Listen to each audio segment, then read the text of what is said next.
Hello everyone, this is doctor Vilasini Patel, head of the department anaesthesia and critical care. ఇవాళ మనం crash కార్ట్ని ఫాస్ట్గా review చేద్దాం. Okay, adrenaline. Anaphylaxis వచ్చిన, cardiac arrest వచ్చిన first drug adrenaline. Atropine, symptomatic bradycardia ఉన్నప్పుడు patient heart rate పెంచడానికి atropine వాడతాం. Amiodarone, pulseless VF ఉన్నప్పుడు, షాక్ పంచ్ అయినప్పుడు this is the drug of the choice. Noradrenaline, BP septic షాక్లో ఉన్నప్పుడు ఆర్ వ్యాసోడైలేటరీ షాక్లో ఉన్నప్పుడు పేషెంట్ బీపీ పెంచడానికి వ్యాసోకన్స్ట్రిక్టర్గా నారెడ్రినల్ ఇన్ఫ్యూజన్ యూజ్ చేస్తాం. డోపమిన్, డోబుటమిన్, పేషెంట్కి కార్డియాక్ అవుట్పుట్ తక్కువ ఉన్నప్పుడు బీపీ పెంచడానికి ఈ ఇన్ఫ్యూజన్ యూజ్ చేస్తాం.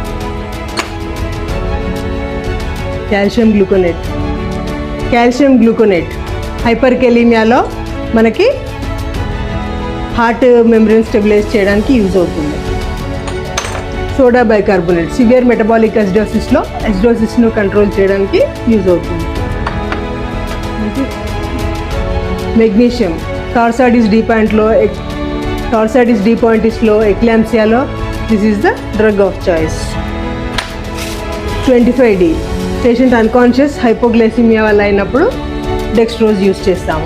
పేషెంట్ ఆల్కహాలిక్ అయ్యి ఉండి హైపోగ్లైసిమియా ఉంటే ఫస్ట్ టైమిన్ ఇచ్చి 25D ఇవ్వండి. ప్రతి హాస్పిటల్లో ఉన్న డాక్టర్, నర్స్, ఇంటర్న్ వాళ్ళ హాస్పిటల్లో ఉన్న క్రాష్ గార్డ్ గురించి, వాళ్ళ ఫోన్ గురించి అయితే కంప్లీట్ ఐడియా ఎలా ఉంటుందో అలా క్రాష్ గార్డ్ గురించి కూడా ఐడియా ఉండాలి. ఎందుకంటే every emergency doesn't give a second chance.